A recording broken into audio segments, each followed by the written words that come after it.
My number one question to ask English native speaker is, did you learn phonetics when you were little? The reason I asked about it is because they never taught us in ESL class.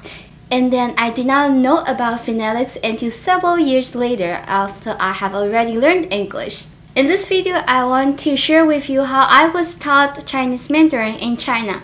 I can only cover up to 5th grade in elementary school because I moved after 5th grade. I will start off by explaining the environment first, and then I will be going into details about how I was taught Chinese Mandarin in my elementary school. So China is a really big place. There are places that are very well developed and very international. And then there are places that are more like countryside. I came from a small town where you could pretty much leave your door open, and I also slept outside on the balcony several times. So it's closer to like a small friendly town, so it's not as developed as the city.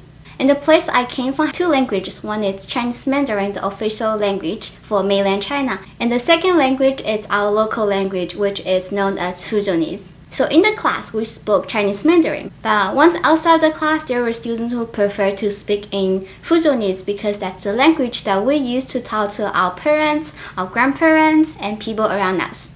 So we start off by learning the sound of the language. For example, things like consonants, vowels, and stuff like that, which I pretty much don't remember anymore.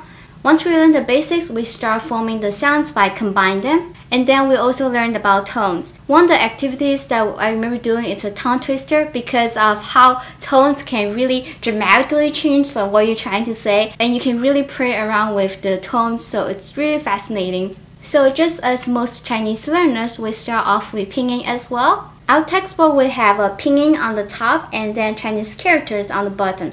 It was like that for like the first 1 or 2 years, and after that we only had the characters. So for writing, we start off by learning the components, like the 3 dots and things like that. After we learn the stroke component, we learn it just by pretty much writing things over and over again. One of the things that my language teachers love to do to punish troublesome students or to punish you for having bad grades on your paper was by having you write down the mistakes over and over again.